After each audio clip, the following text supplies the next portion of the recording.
now playing on Netflix. If the flood doesn't kill you, what lies beneath will. When a Category 5 hurricane decimates a coastal South Carolina town, the storm surge brings devastation, chaos, and something far more frightening. Hungry Sharks. Thrash is now playing only on Netflix. Thrash is rated R. No one goes to Hank's for his spreadsheets. They go for a darn good pizza. Lately, though, the shop's been quiet, so Hank decides to bring back the $1 slice. He asks Copilot in Microsoft Excel to look at his sales and costs and help him see if he can afford it. Copilot shows Hank where the money's going and which little extras make the dollar slice work. Now Hank has a line out the door. Hank makes the pizza, Copilot handles the spreadsheets. Learn more at m365copilot.com/work. Oh, man, I feel like, wow, it's like I come over, it's like I don't know what to expect. I got to be honest, I come in, it's like a little like I'm trying to get my bearings. There's cartoons, your mom, and it's like you still got it. Just living the dream. I love that.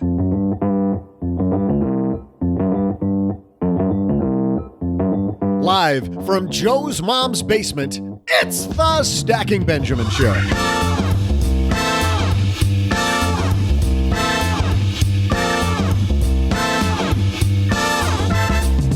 I'm Joe's mom's neighbor, Doug, and today we're talking about extreme frugality. How far would you go to make sure your financial dreams come true? Would you be an announcer guy on a basement podcast? I didn't think so, but to answer that question more fully, today we welcome to the show from the Fire Drill podcast, Gwen Mertz. And from the Fi Guy blog, Mr. Fi, Taylor. And from this here podcast, OG. Also, in our Friday FinTech segment, we'll introduce you to a company helping you pay down your debt faster. From Tally, we'll talk to Jason Brown. Of course, we'll also share my amazing trivia, answer a listener call for help, and more. And now, the guy who engineers this circus, Joe Saul-Sehy.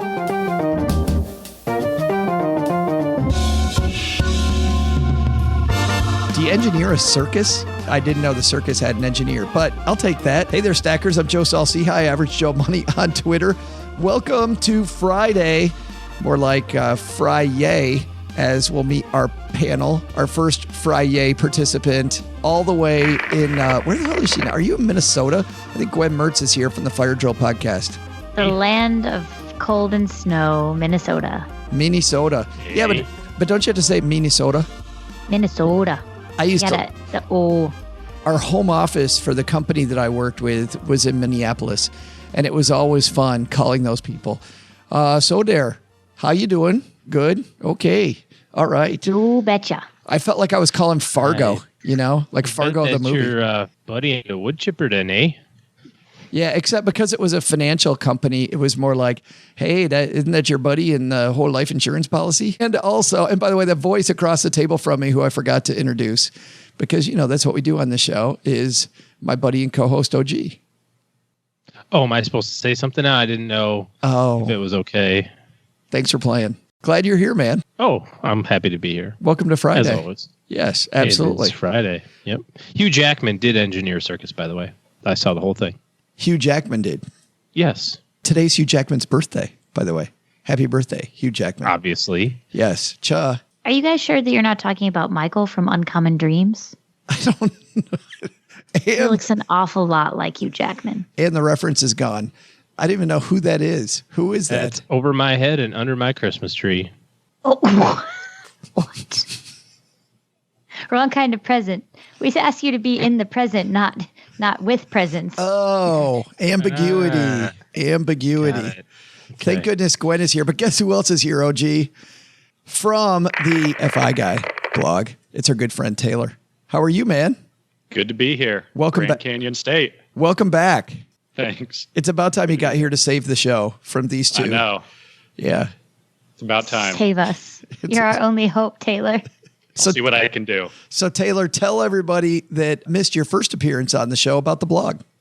Yeah, so I write about my journey to financial independence, just lots of fun things that I experienced along the way. So go check out Mr. Fi Guy. And you, by the way, we're going to talk about extreme frugality. You're married to somebody who's not quite as extreme as we're going to talk about, but somebody who's been kind of extreme about her journey. Yeah, well, I'm sure we'll get into that a little bit. So yeah, it's been fun. Good times. And Gwen, by the way, people that don't know about the Fire Drill podcast, tell them what goodness they're missing. Well, they're missing all of the goodness, obviously.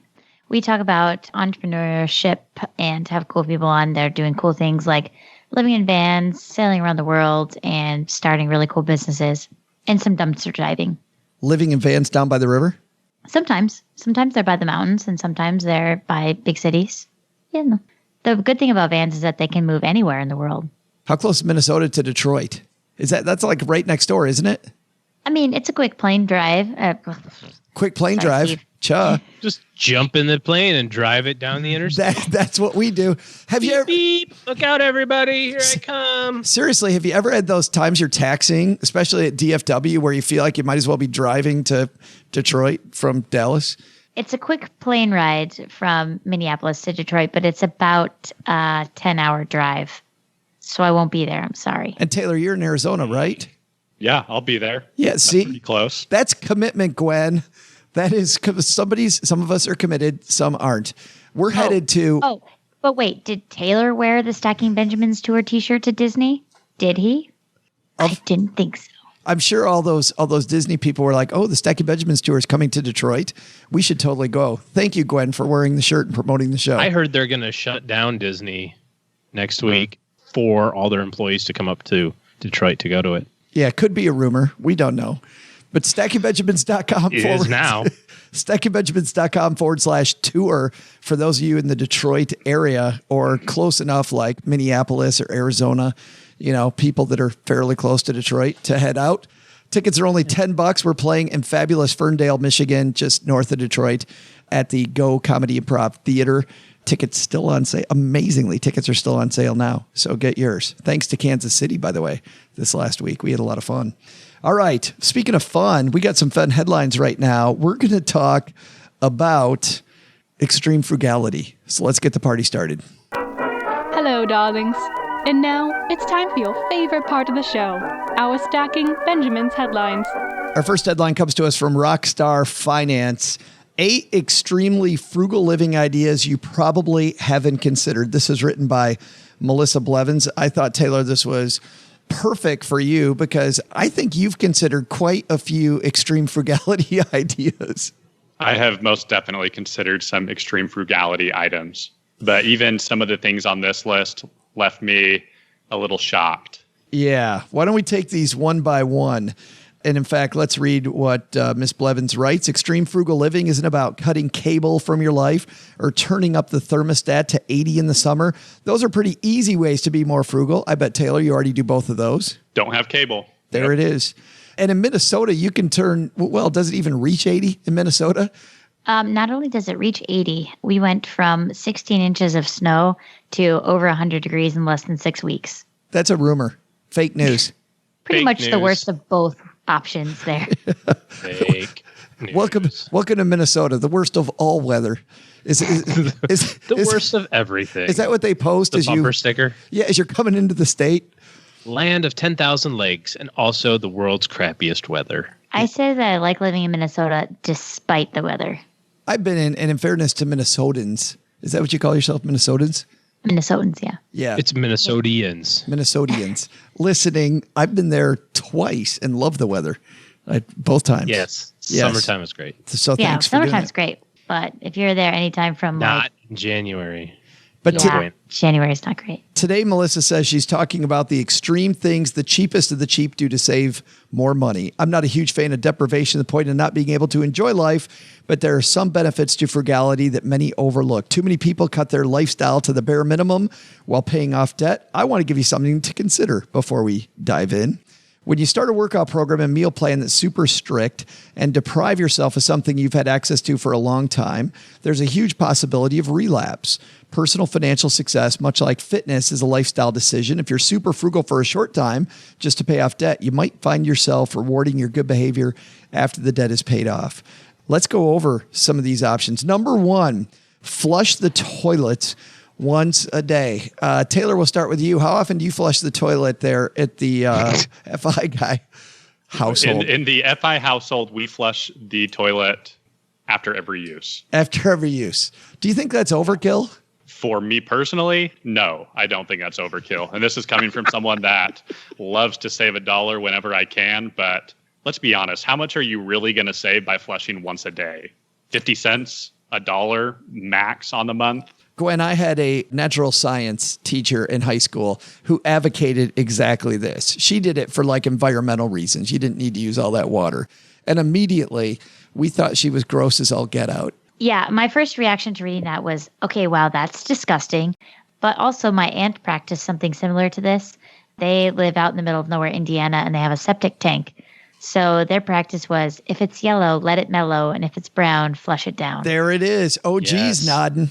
Which I feel like is a good middle ground between just letting crap sit out all day and flushing after every use. Is that where you're at the OG household?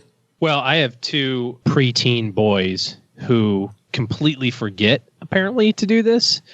It's not a habit that they do it. It's more like, hey, surprise, guess what? I was on Fortnite, and sorry, dude, I skipped a step. And that's usually what boys are gross. You know what I finally had to do with my son? He was out playing Xbox one day, and I was just sick of it. So I walked over, and I went, hey, man, high five.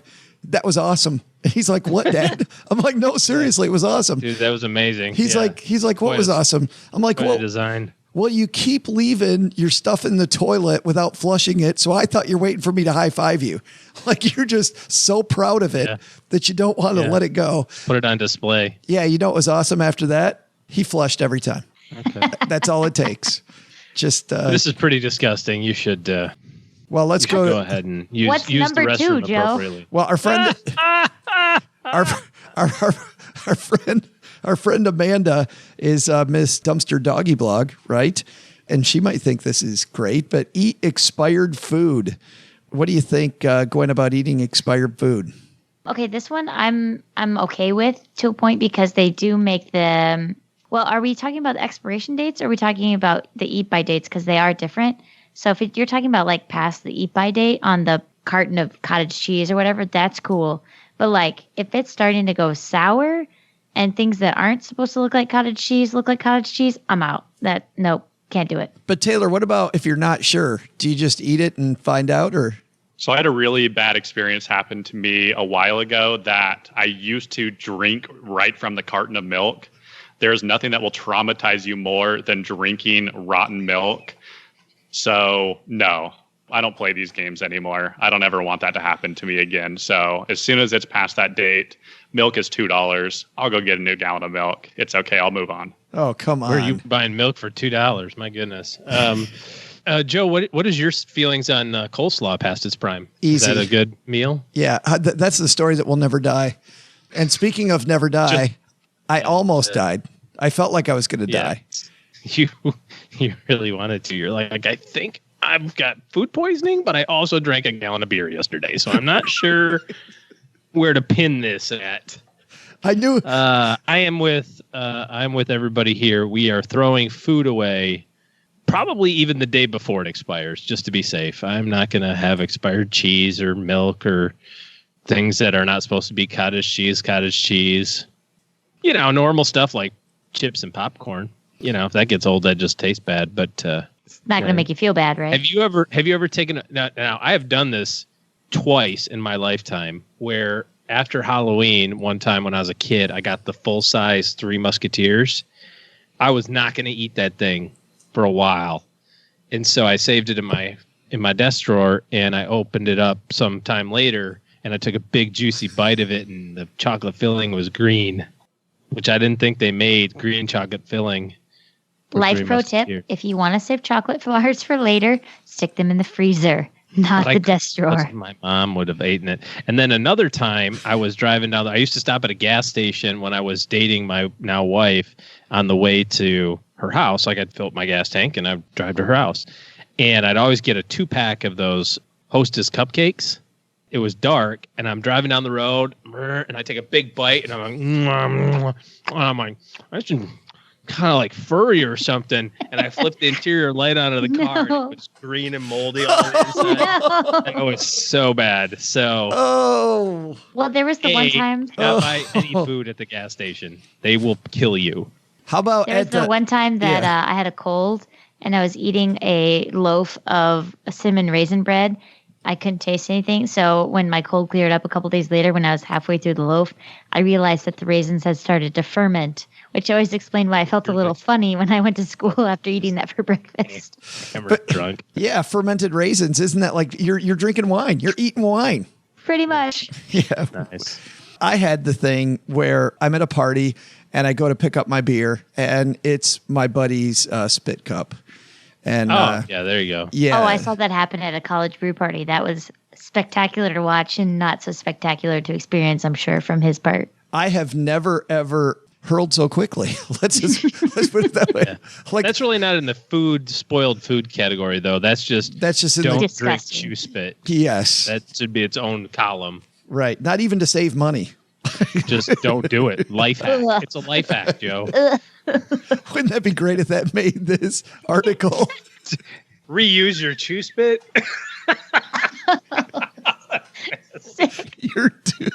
Your buddy spitting it out, but that's still good. That's still good. Is it moldy? Nope. All right. There it is. You can get nearly the same buzz. It's got some nicotine in it. Right. And there goes both listeners on that one. Number 3, speaking of gross, shower less often. It says filling the tub is a no-no when you're practicing extreme frugal living. You've got to take showers only and limit them to once every few days at most. Been to the gym? That time of the month, no problem. Take a sponge bath. Y'all, I'm cringing as I'm reading this, but there are people who practice this method of frugality. Taylor, you know anybody who practices that method of frugality? I don't think they do it from a standpoint of saving money, but I do think that there are people that should shower a little bit more frequently. However, a good way around this, I did just get a new gym membership, and so I just shower at the gym. So I still get my shower in, but I save a little bit of money. There we go. And you actually go to the gym, which makes it actually worth the money, instead of OG, who has gym membership after gym membership and still can't be bothered. 17 of them. Yeah. Can't cancel them. They're impossible to cancel. They just, when you cancel one, like 3 of them pop up. What's Orange Theory, and why do I have 10 memberships at it? They're almost as bad as Movie Pass. I just got a note from Movie Pass today as we talk that said, hey, you know that thing where we said if you don't opt back in, you're out of Movie Pass? And I went, yeah. As I'm reading, I'm like, yeah, because I wanted out of Movie Pass. So I didn't opt in. And they said, well, guess what? We've changed the game. And here, this is what you originally on. So get this, unless you opt out, we're automatically putting you back in. Love negative consent. That's like great. What kind of... Did you see their stock was up 172% today? Was it like 8 cents now? No, still at 3, but it was at 2 yesterday. So, bam, sold. Movie Pass is still a thing. I think that apparently because they just raised another $80 million of VC money. Shut up! Are you kidding me? Yeah. Well, that's terrible.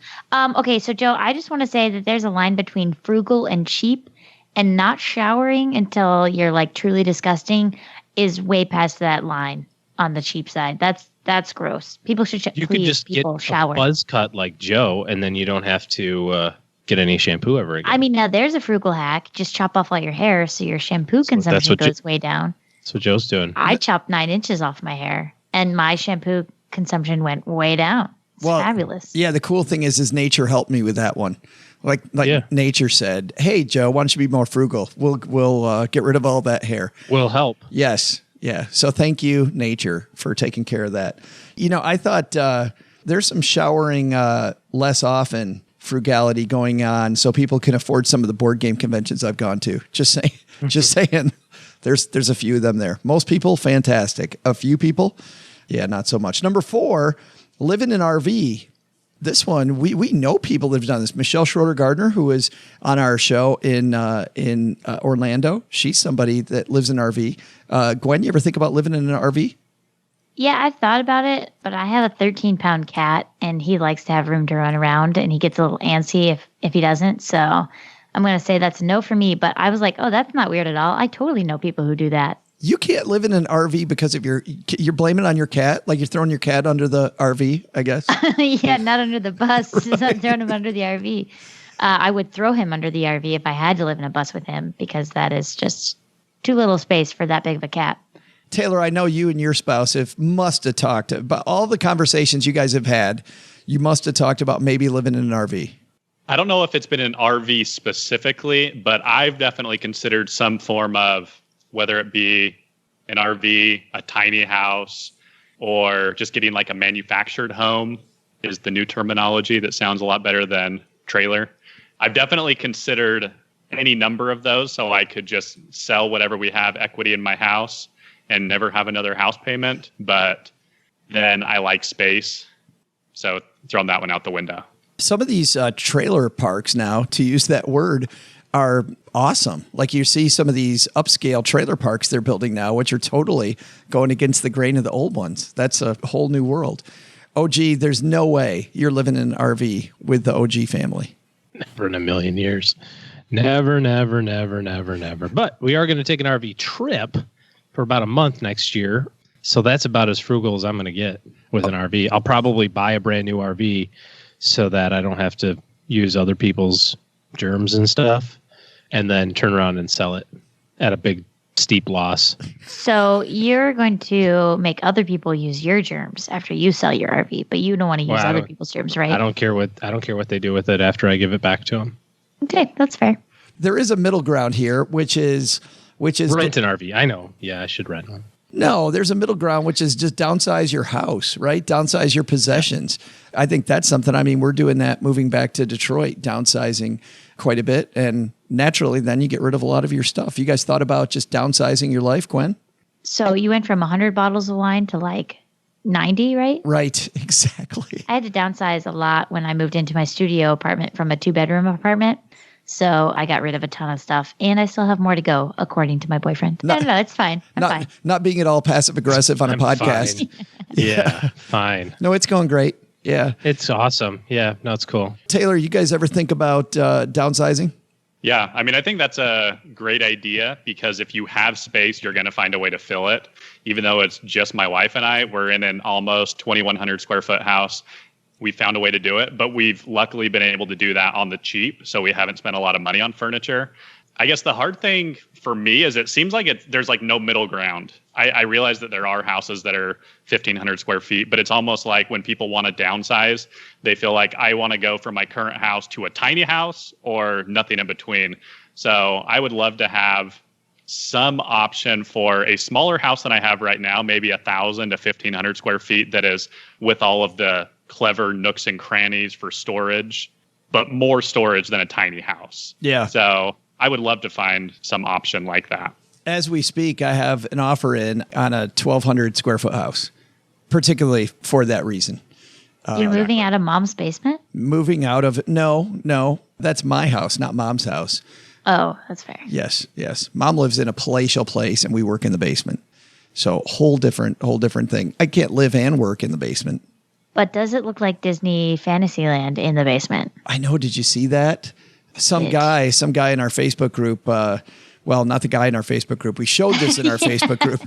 I wish the guy was in our Facebook group, designed his basement to look like Fantasyland. Did you see that, OG? No, I haven't seen it. Wouldn't that be great? What's Facebook? You're not going to do it. He has no idea. It's a fad. It's going away. Next is sell everything but the kids. I think we can all get behind selling. What about sell the kids? Selling your stuff. They don't get that much. Now, there's a side hustle that nobody talks about. You know, obviously a little tongue in cheek there about selling the kids. Don't actually do that. But you don't have to give your kids everything they want or ask for. And you don't have to pay for 100% of their college costs. And you don't have to pay for, 17 sports every year plus dance recitals and this, that, and they don't need a new car. My 11-year-old asked me the other day, so when I turn 16, do I just go pick out a car or something? How's that work? And I'm like, what?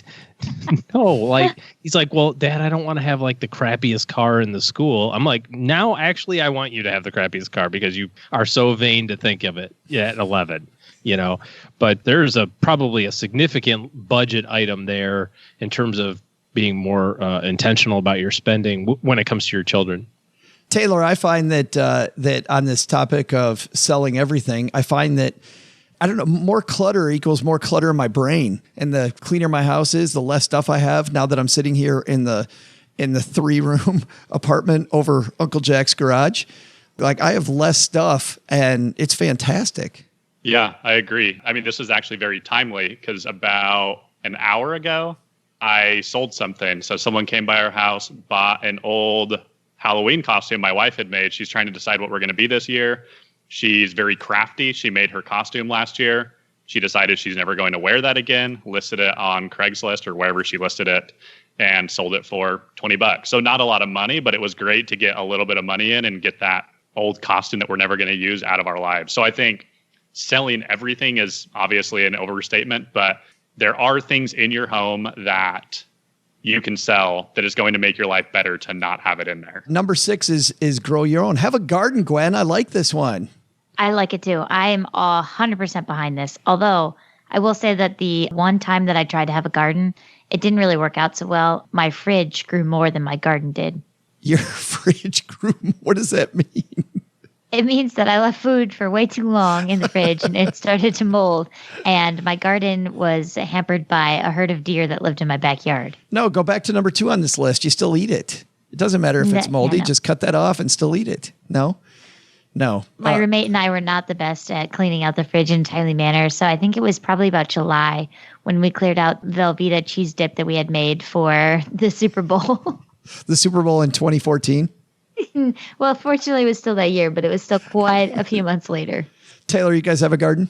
We don't have a garden, but I've got a good life hack for you. So my wife really likes basil. We don't have a great backyard to grow stuff. We just don't have a ton of space. We have a pool in our backyard. We live in Arizona. We've got to have one or else we'd die.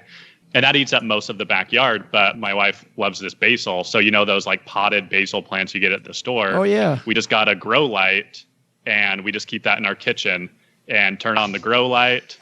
Basil, yeah. It's air quotes. Basil, My wife really likes this basil. Dude. Sorry, another side story. We got our house refinanced for free. Good thing. So we got our rate lowered, and they came around to take pictures. So he took pictures of all of our rooms, and we had our grow light on our basil. And he sent us the pictures after the fact, and it 100% looked like we were growing marijuana in the corner of our house. So hopefully he didn't report us to the authorities. No one's come by, so I think we're good. It'd be awesome for our ratings if they showed up like right now. Like that would be fantastic. Hey, OG, wait. OG, are you calling the cops on Taylor just so we can get it? What? No. Isn't there a finder's fee or something? Yeah.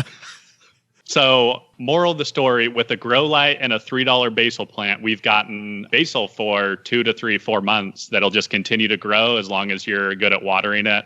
And then once it does die, we'll just go and buy a new one. But it's great. So then we don't have to buy more basil leaves every time we want to make a recipe with fresh basil. No, that's great. Actually, the apartment we live in now, the guy that owns the house, he has all kinds of fresh herbs. And Cheryl goes out and gets them. And when we actually have a house again, said the same thing. Just a little herb garden is awesome. It's pronounced herb. Herb garden. Well, no, Herb's the guy that takes care of the herb garden. Number 7, become a water-only household. I would imagine, OG, you guys do this. Yeah, we're really close to that. I mean, beer and wine both have water in it, and so does whiskey. So I feel really comfortable with that. But yeah, we don't do bottled water at our house. My kids take water, to school every day. On occasion, we'll have like Gatorade or something like that, but more like the powdered. The powdered stuff. Remember, you used to get that, take a scoop and you could like shake it up and make your own Gatorade or whatever. We'll do that from time to time, but we're not big Coke drinkers or stuff like that in our family. What's funny is I'm a water person at home, but then I go out to a restaurant and I don't know what happens to me. I always order some drink. Like, let's make sure I make the bill. Yes, I will have the Perrier, please. Yeah, let's make sure I make the bill higher. I would imagine, Taylor, based on the conversation we had last time you were on, you guys will have water people at restaurants. Yeah, we're definitely water people at restaurants. If I ever got a drink, maybe on my birthday, I can swing getting a drink without my wife giving me the death stare, but that's about it. Is that why you don't do it as a death stare, or has it become a habit? Or are you used to it now? I'm used to it now, but for some reason, I think I'm with you. Just when you're at a restaurant, I don't know if they add extra syrup to the sodas that just make them extra good, or it goes really well with the meal. But sometimes I just crave that, even though it's definitely not the cost-effective thing. But now I've kind of been reprogrammed into getting the water. Been reprogrammed by a spouse. 100%. That's so great conditioning. It's like we're talking about you're training your dog or something. We're training Taylor how to be water only. You've backed it down, Gwen, to like what, 3 beers at dinners when you go out? Yeah, I've really been trying to cut back lately. Apparently, it's not healthy for you to drink all the time. Who knew? So, water only for me. Hashtag spoiler. I am definitely a water person at restaurants just because I don't drink a whole lot of soda. I also don't do caffeinated drinks at all. I'm already at such a high operating state that caffeine just makes me go off into the stratosphere and become really annoying to everybody I'm around. So I prefer to avoid that. And water is good. Yeah, water's great. Gwen and caffeine don't mix. That's so funny. They really don't. Chocolate-covered espresso beans are my kryptonite. Last one is raise farm animals. I think that takes room. I can see people doing that, but I think you have to have enough room. I couldn't imagine, Taylor, you raising farm animals at your house. No, but my family actually has a ranch and we raise chickens. That's a few hours away from me, but I actually don't think this is a very cost-effective thing to do. You typically are doing this because you want quality ingredients that you know where it's sourced from. But I don't think that my family saves any money doing this.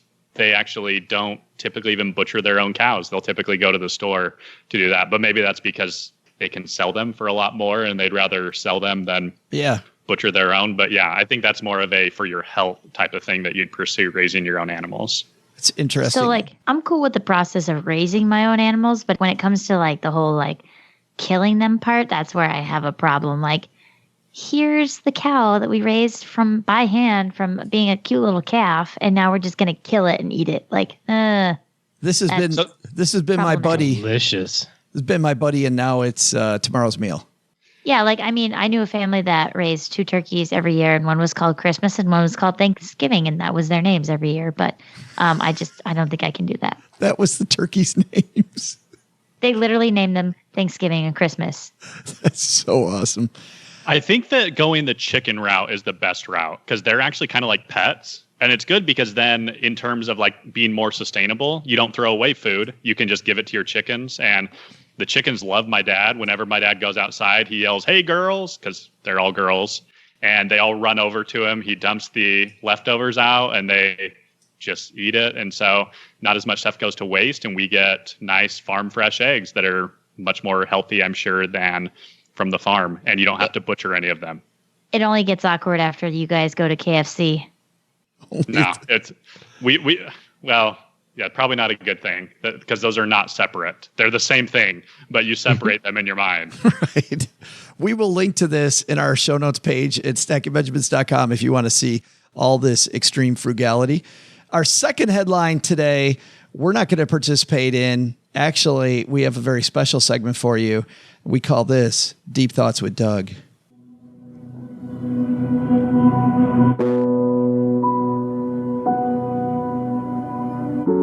Time for another deep thought from Doug. Just try to imagine yourself explaining cheese on a hamburger to a cow.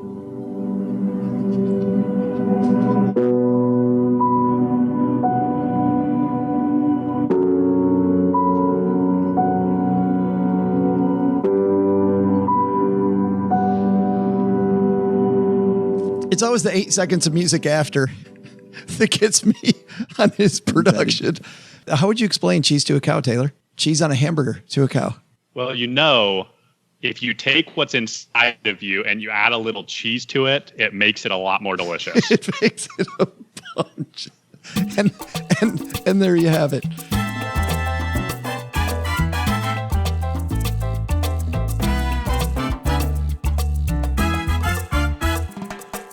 Upstairs talking to Mom is our new friend, Jason Brown, from an app that we found called Tally. As always on our Friday FinTech segments, we do not endorse any of the FinTech that's on this show, but they're cool things that we noticed that we want to learn about together. So we asked Jason to come down to the basement, talk a little bit about paying down debt quicker. And Tally has a kind of cool way they do this. So let's say hello to Jason Brown from Tally.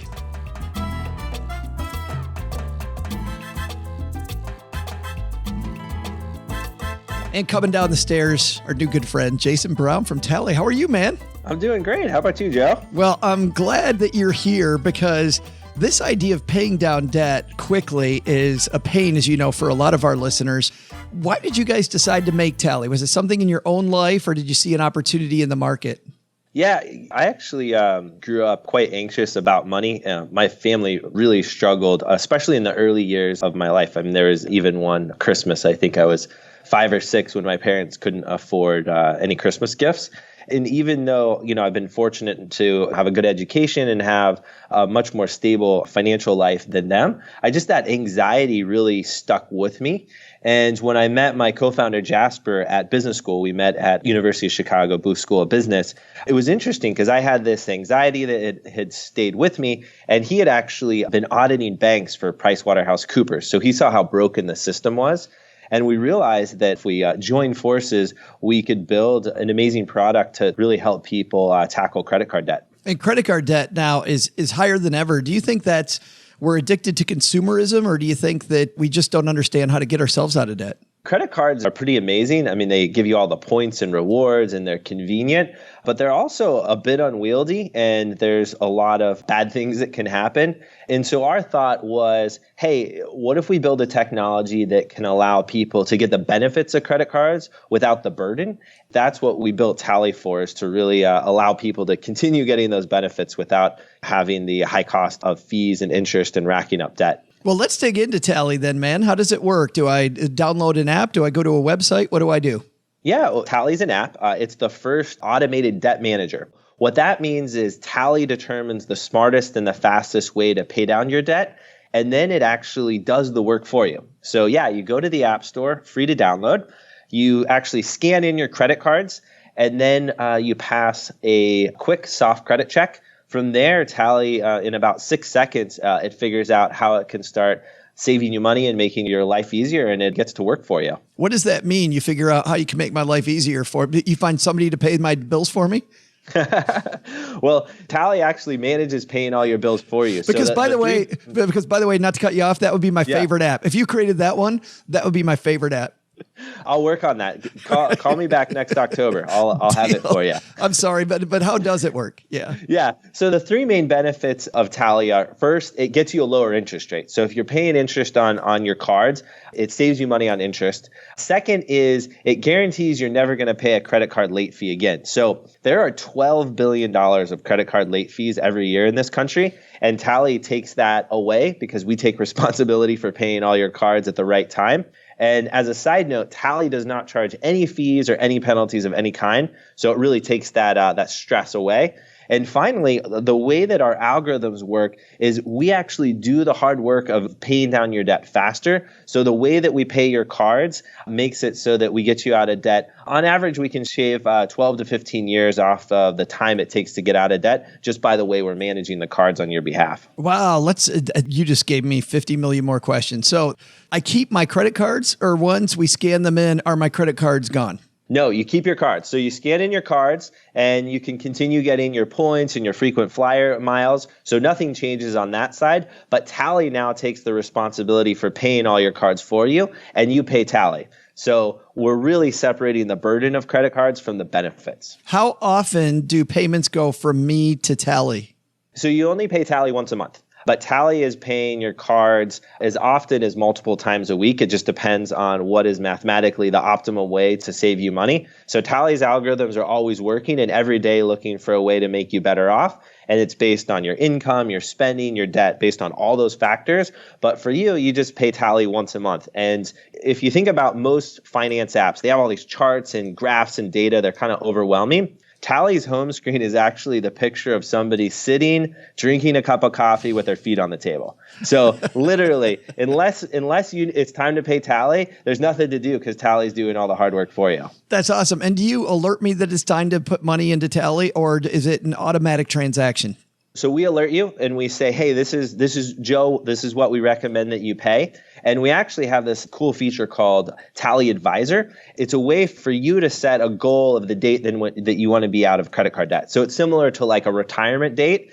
You set this date and it's based on both your desires as well as realistically what your income, your debt, and all your spending is. And then it actually comes up with a recommended payment based on your objective. And it says, Joe, let's just say for you, it was $200. Joe, pay $200 this month. Then you tap one button and you pay $200 and you're all taken care of. When I was a financial planner, there were the trees, there were the roots of the problem, and there were the leaves, right? But Tally, it sounds like, helps me with the tree, but there still is this root of the problem of, I got to quit spending so much money on credit cards. Is there anything that you guys do that kind of helps people understand that this behavior is killing you?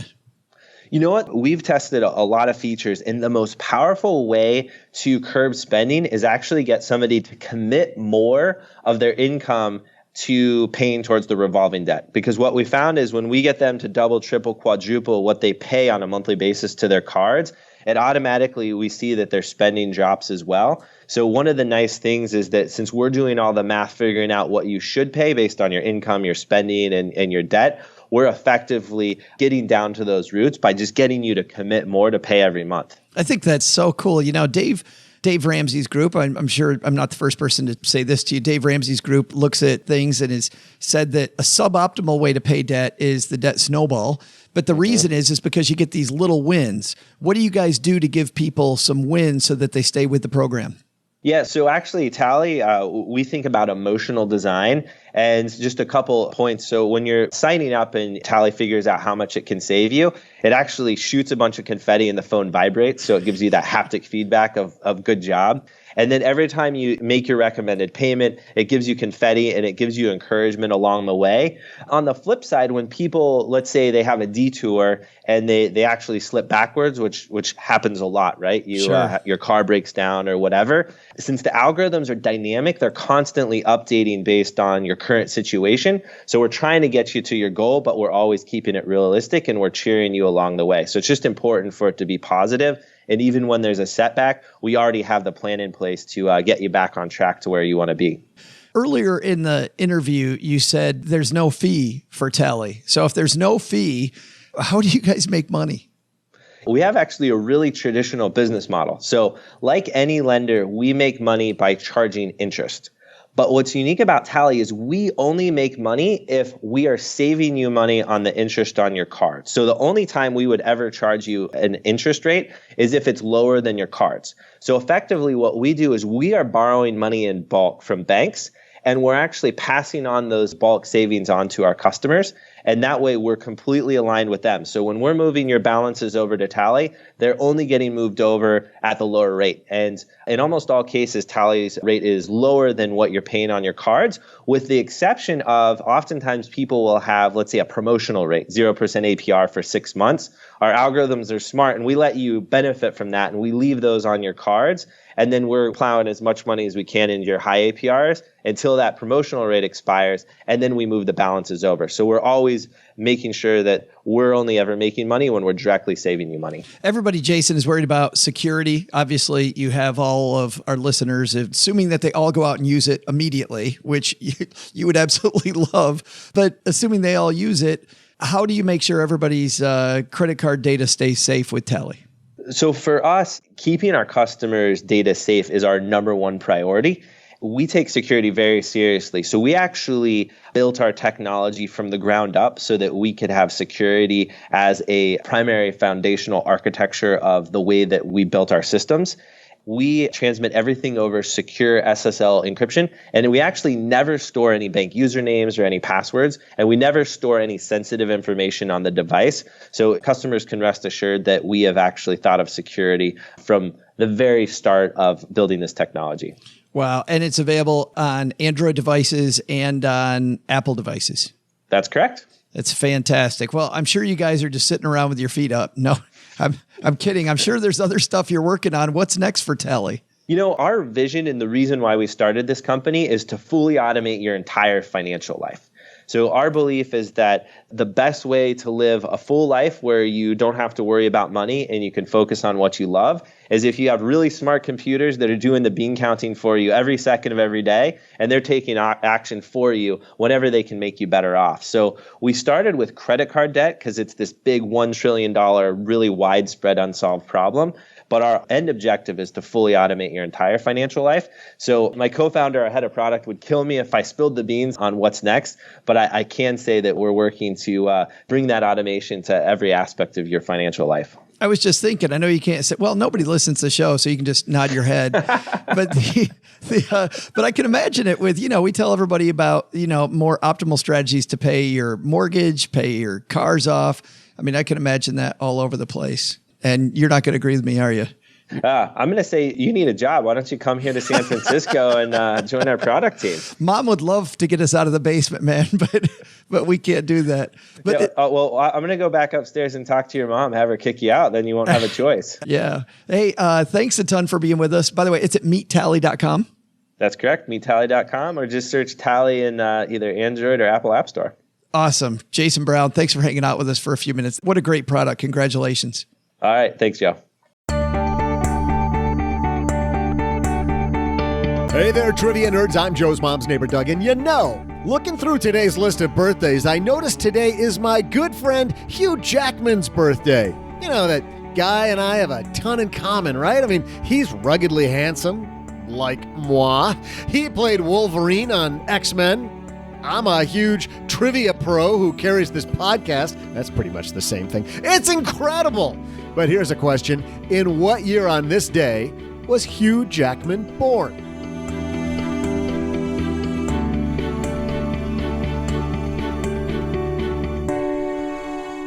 So we explained the complex rules of this game backstage. Taylor, you got the rules?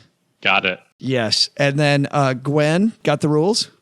Got him. All right, here we go. OG, of course, has no idea what the rules are. So, Gwen, we gave you, this is going to be an exhibition match because we don't have Leonard Paula here.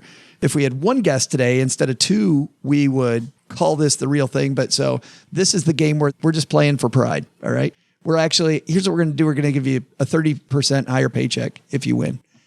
Sweet. I'll take it. I know. Fantastic. So, Gwen, do you want to guess first, middle, or last on Hugh Jackman's birthday? I'll go last. Ah, that's weird. and then to Gwen, who's played before. Taylor, you want to go in the middle or first? I'll go middle. OG, that means you go first. Hugh Jackman's birthday, what do you think? What year was he born in? All right, so it's 2018. If he were as old as you, he would have been born, like in the 60s. My goodness. Okay. Shut up. Boy, that's crazy old. I mean, what was it like watching the dude land on the moon? Was that crazy or what? All right. I was 0 when the dude landed on the moon, but nice job. Yeah. Okay, I'm going to say that he is... he was born in the year of our Lord, 1965. 65. Taylor? I think that he's older than that. 65 would make him, 53 this year. You don't have to do the math for the guy. I'm sorry. Let him I'm doing it for myself. Just talking out loud. You don't get to guess. You already know the answer. What did you say? You said 65? 1965, yes, sir. Mm-hmm. Maybe he's not. Huh. You know what? Let's go with 1970. Makes him 48. Doing the math for the people at home, OG. Doing the math for the Bush people. League. Boy, Gwen, you got 65 and 70. Where are you coming out? All right. Well, my first immediate guess was 1973. That seems awfully young. But I also can't do that math right now to figure out how old he could have been. So I'm just going to stick with that one. 1973. Final answer. 1973. All right. We'll be back in just a second to see which one of you yahoos is right. The following is an actor, not a real person. We tried to find an actual Stacking Benjamins podcast listener, but we're not sure any exist. Yesterday, I turned on one of those other podcasts. More money talk? The topic was something called long-term care, and they couldn't even make me care for the short term. That podcast made me feel like just another number. Hi, I'm Joe's mom's neighbor, Doug, the huge star of the award-winning Stacking Benjamin Show.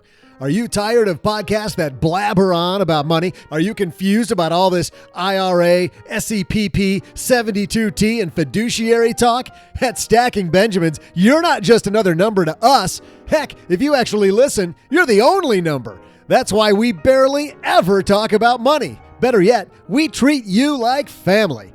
We'll invite you on down to Joe's mom's basement, serve you some pie and maybe even a little lemonade, and best yet, when you leave, we'll complain about you behind your back. Because that's what real family moments are all about. I'm never going back to that old podcast. Stacking Benjamins is a way for me to avoid numbers and feel that warm, fuzzy feeling I get every time I scream at my sister on the phone. Stacking Benjamins, where you're not a number. Your family.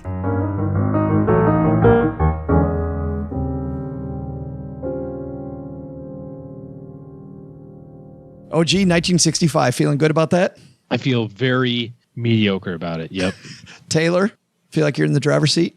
We'll see soon enough. Gwen, 73. 73. Yep. Feeling great. It'd be so awesome if it was 74 and you're all over. That would be, that would just make me, I don't know, make my day. All right, Doug. Well, Joe, what is it? All right, Doug, here we go. What's the answer? Hey there, trivia fans. I'm Joe's mom's neighbor, Doug, and I'm back with your trivia answer. Earlier, I was telling you how much my good friend, born on this day a number of years ago, Hugh Jackman, and I have in common. In fact, I was trying to tell him the other day again how alike we are, but this quarter-mile restraining order, it's just a huge misunderstanding. I don't really know where that came from, but it's holding me back right now. Any attorneys in the audience who might be able to help me out with that one? Anyway, maybe more on that later, but for now, how about some Hugh Jackman birthday-related trivia? In what year was the guy who played Wolverine, P.T. Barnum, and even turned down being James Bond, born? If you said 1968, you'd be correct. Yeah. Oh, well done, Taylor. Taylor with the win. Yes, Taylor's check is going to be 30% higher. Once you get 50, it doesn't much matter.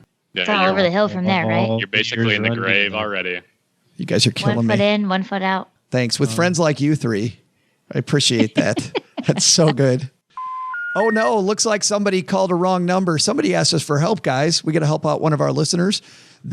Today's question is brought to you by The Stacker, the Stacking Benjamins nearly weekly newsletter. Although it hasn't been weekly lately. It's like nearly weekly. I like it. Yeah, lately it's been like we did one a month ago. stackingbenjamins.com/stacker to sign up. And as we have news, and as soon as we get done with this 3-city tour, we'll be much more regular. More verbose. Yes, just like OG is very regular. With the flushing. Yes. And today, the wrong number came to us from our good friend. This guy's got a great name. From Joe. Say hi, Joe. Hello, Joe and OG. This is the other Joe. I just turned 60 and would like to retire or semi-retire in the next couple of years. On your podcast, and when I've spoken to a financial planner, the first question is, what are your goals? I then realize I don't have any clearly defined goals.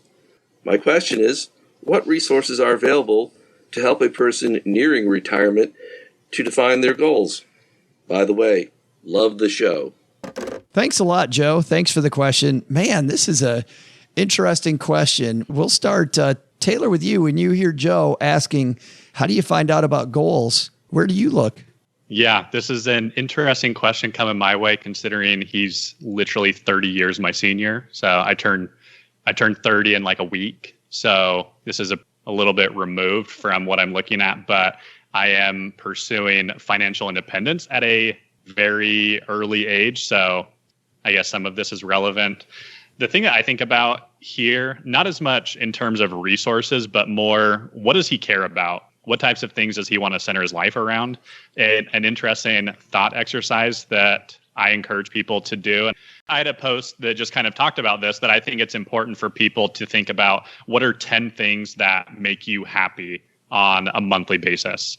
And if you can think about those 10 things, think about how much money do those 10 things require, and then make sure those are a part of your plan. And if you don't have enough money to make all of those 10 things happen, maybe you need to work a little bit longer in order to make that happen. Or maybe you're actually in a better financial spot than you thought you were, and you can make that happen a little bit before the next few years. So that would be the thing I'd recommend, is just figure out what's important to you and then make those things the priority. You know, Taylor OG talked about age and the fact that Joe's 30 years older, but I don't think age is really relevant to this. Do you? I mean, goals at 30, goals at 60, does age matter? No, it really doesn't. And when it comes to, this financial independence time, it doesn't matter whether or not you're 30, 40, 50, 60 or whatever, 70 or 80. I've got a real easy goal for you. Can I live the rest of my life without running out of money? So when somebody says, well, what are your goals, Joe? Well, that's an easy one. Don't run out of money.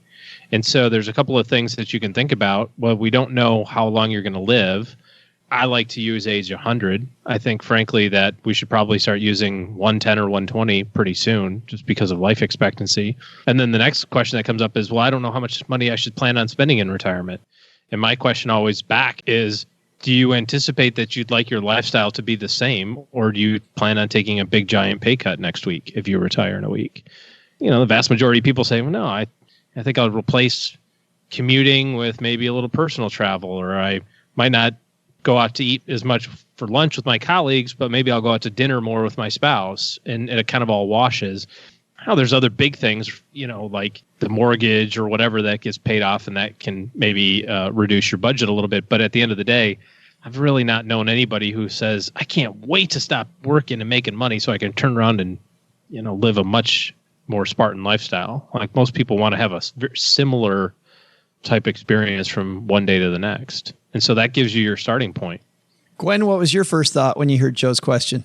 My first thought was hobbies. You got to have something to retire to. You can't just retire from something. You have to have something to look forward to and do in your retirement. So once you figure out what you want to do, then you can build that lifestyle around it and figure out, do I have enough money to retire for that lifestyle or do I not? Have you read, Gwen, Vicki Robbins' book, Your Money or Your Life? Because that's kind of the first thing I thought about. Yeah, I have read it. She does a wonderful job of explaining all of that mindset to people. Yeah, because it really philosophically, I think that's where I'd go first, Joe, because it really is about what gives you joy, right? To use her words. I kind of like that word. What is it that you really, really like out of life?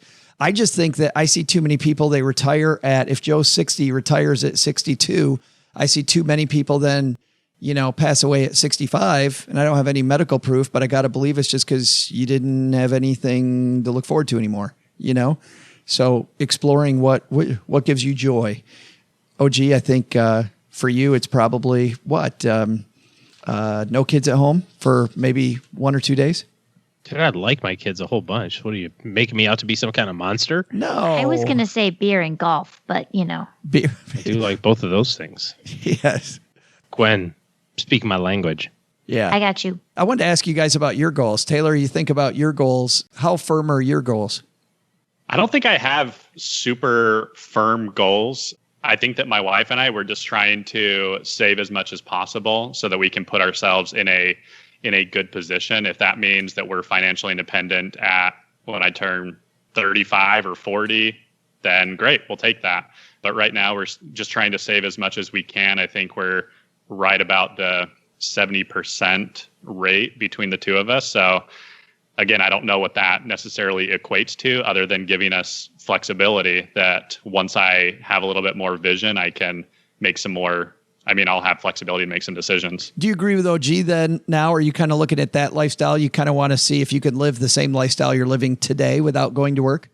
For sure. Yeah, I think that's really important. And yeah, I don't know what I guess that's the hard thing for me, is I don't know what my passion per se is, because I think that you hit the nail on the head, Joe, that if someone doesn't have their passion sorted out, then I think that you do lose a lot of that. And I've known people directly that, they've died shortly after being retired and losing some big responsibilities in their life. So yeah, I guess I don't know what that thing is that makes me tick, because right now it's increasing my net worth and saving more money. But obviously that goes away to a greater degree when I'm not working anymore. Of course, that doesn't mean I can't ever make money again, but my net worth will probably never increase as much as it is right now with my wife and I both working. Spoken like a money nerd. His pastime is making that net worth line go up. Yeah, it's a pretty nerdy habit, but I'll take it. Thanks for the note, Joe. If you've got a note for us, if you've got a call to the helpline, stackingbenjamins.com, and you'll see at the top of the page, you'll see questions for the show tab. Click that link, and you'll see all the ways you can interface with the show. That's going to do it for today, guys. Thanks a ton for hanging out. Let's talk about what's going on where you live. Gwen, what's going on at the Fire Drill podcast? We're interviewing cool new guests and having lots of awesome times. So come check us out. You have a particular episode lately that you like? Oh, yeah. We had this one guy on. It was okay, I guess. No, it was awesome. The one, the only, Joe Salsihai came on the show, and he is an episode fishing worth for listening. compliments, Joe. I was not doing that.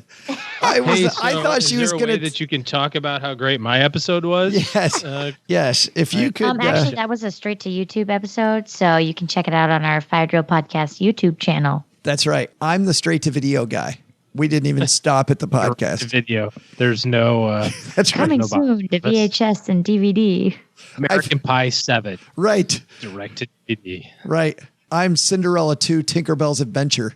That's exactly. Too soon, Joe. Too soon. What it was. Taylor, thanks for hanging out again, man. Yeah, it was great to be here. What's going on at the blog?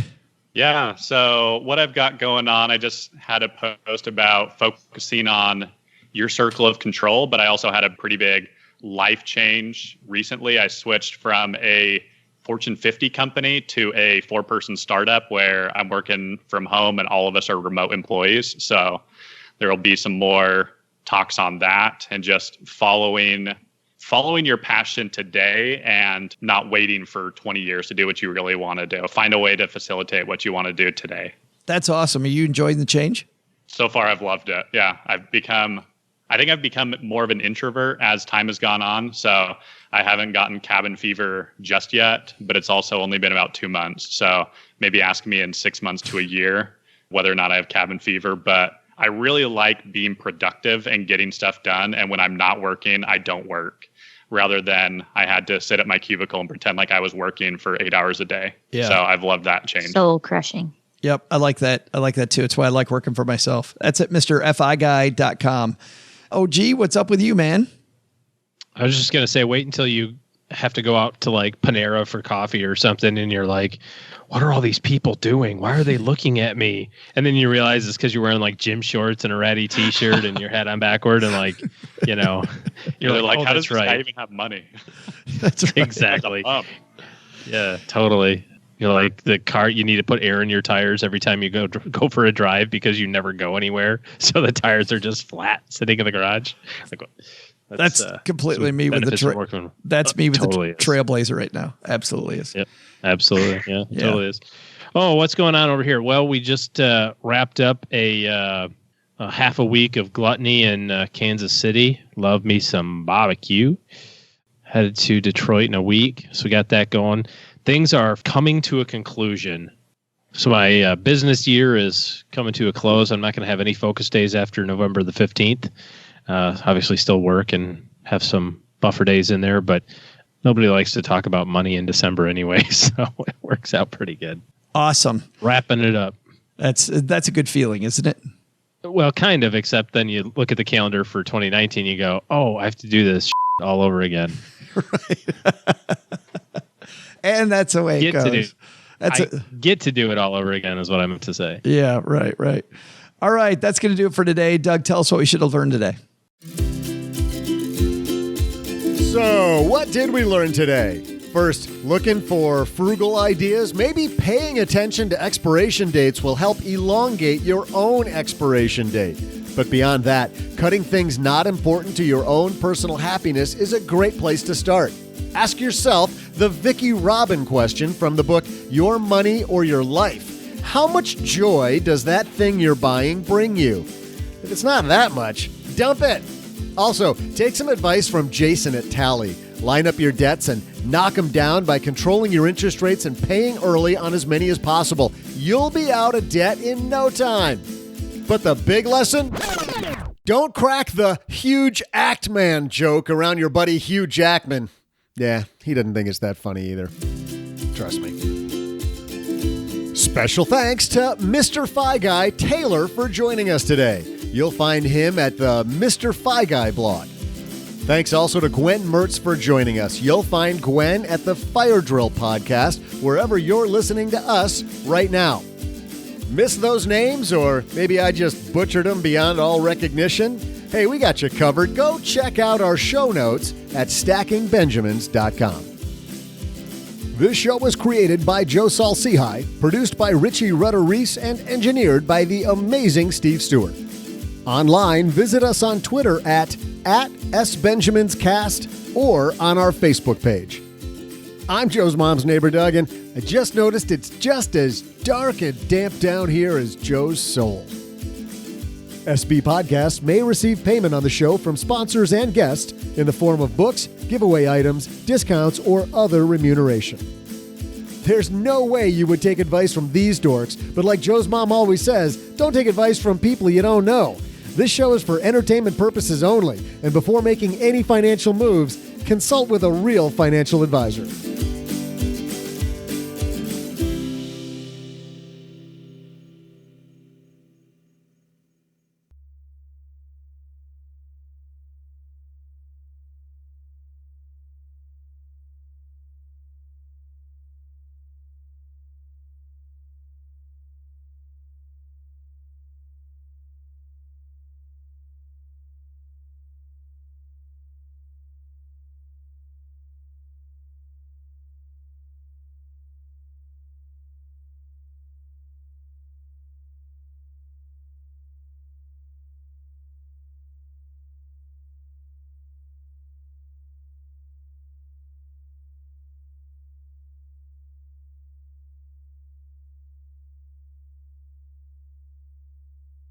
Welcome to the after show. This is the part of the show that doesn't exist.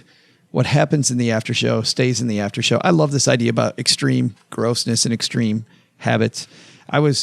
We had the prearranged list, but I know that you guys have more.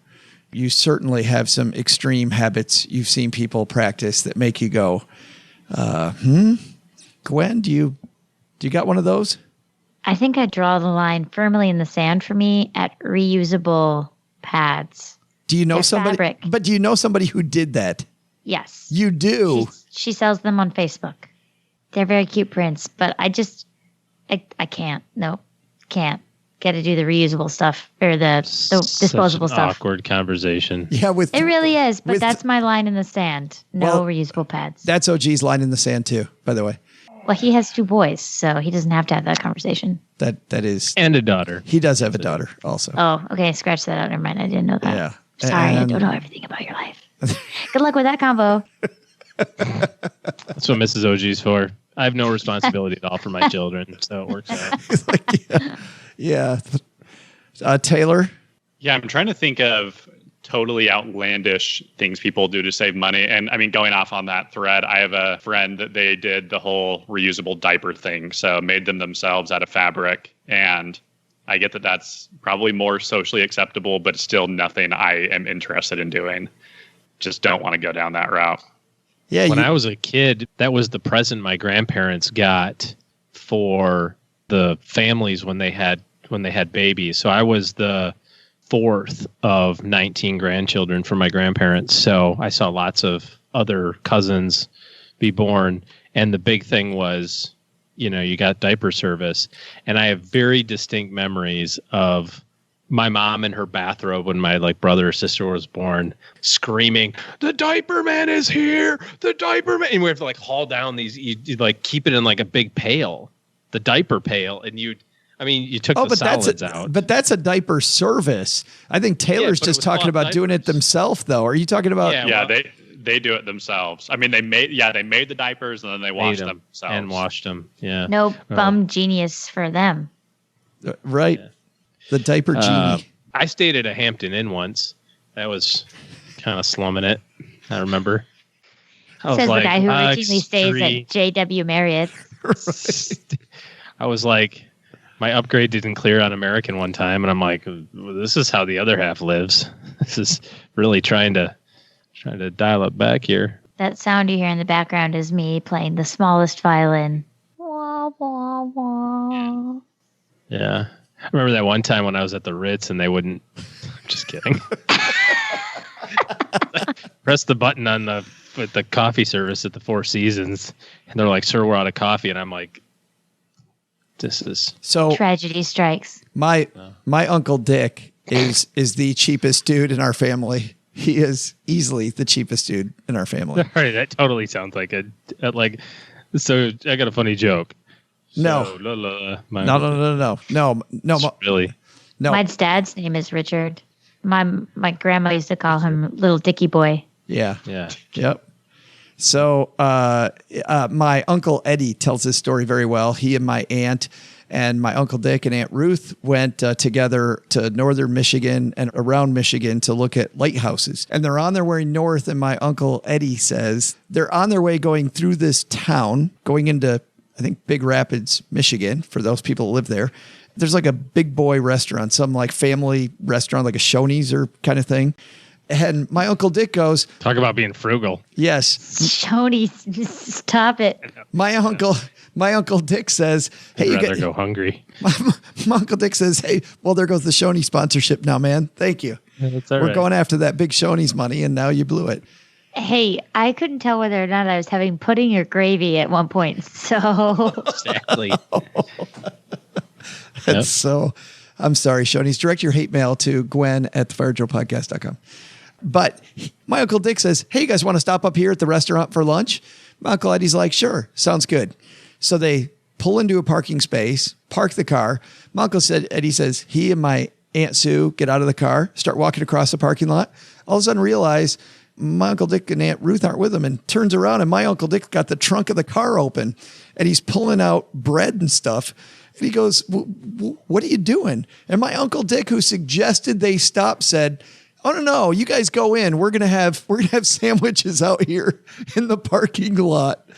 That was step one. But then this makes it worse. They get to the first lighthouse, and there is a $3 conservation fee to go in it. Now, I can see if they had randomly pulled up at a lighthouse and wanted to, just see it, and then there's a $3 fee, like, no, I don't need to go in it that bad. But you're going to see lighthouses. And my Uncle Dick wouldn't go in one of them the entire trip because there was like a $3 to $5 fee. I stayed in a haunted lighthouse one time. Oh, that was pretty cool. Did you really? Yeah. It was like a 3-night stay in the shores of Lake Erie. It was really awesome. But the rugs kept moving and the alarm clocks would reset in the middle of the night. I know it wasn't just my friend's dad messing with me, because he would be in the room like playing Scrabble with us, and we would go to the bathroom and the time would change or something. Like, it was haunted for sure. Taylor, beat that.